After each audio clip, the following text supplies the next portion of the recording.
What's up guys, welcome to your 195th Android tutorial for the new boss. What we're going to do in this tutorial is just add that jar, add those resources that we downloaded in the last tutorial. So again, we can add ads to our application and just get things going, add in the permissions that we're going to need to produce the ads, and we obviously we're going to have access to the internet and also the network state, so we can keep track of the clicks and all that good stuff.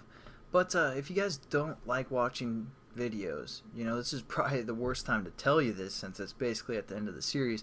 But if you would rather like reading, you can click this link here, and this is basically what we're going to go through is all this stuff. But if you just like watching videos like myself instead of reading and just follow along, but if you ever get lost, just double check with this site here. But again, we downloaded, at least I downloaded the SDK through Eclipse, so all we have to do is access that and add that jar to our project. So we're going to right click on the new boss and package that, or whatever package you guys are adding AdMob to, and we're going to go down to properties.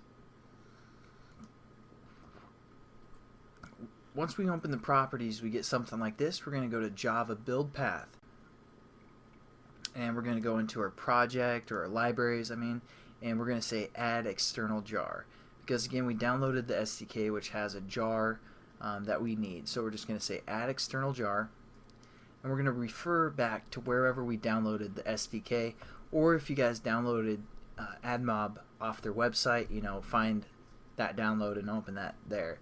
But again, I downloaded the SDK within my hard drive, so I'm just going to open that up and find the Android SDK for Mac, or wherever you guys again downloaded the SDK.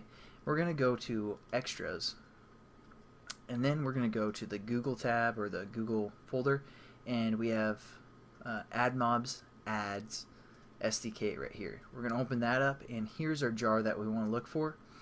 So we're just going to add this jar to our application again, so we can use the methods and all the great stuff it has to offer. So we're just going to click that and hit open, and now as you can see, it added it to our project. We're just going to hit OK, and over here we have this new reference libraries that we have our AdMob SDK located within, and we have all these classes that we can use now, all this new great stuff.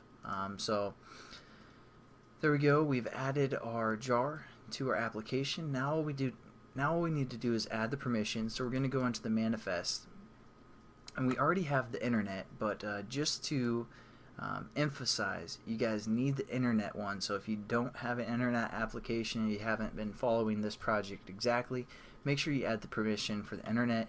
And I'm just going to go down to the permissions tab as well. As you can see, the internet's there as also. But what we're going to do is we're going to say add, and we're going to say uses permission, and then we're going to go down and we're going to find access network state. That's another permission we're going to need for AdMob, so we're just going to click that and save our project, and then just maybe double check, go back to the XML, make sure that new permission is in there as well. So we need the access network state and the internet. So those are the two permissions we need for AdMob, and we've set up our jar.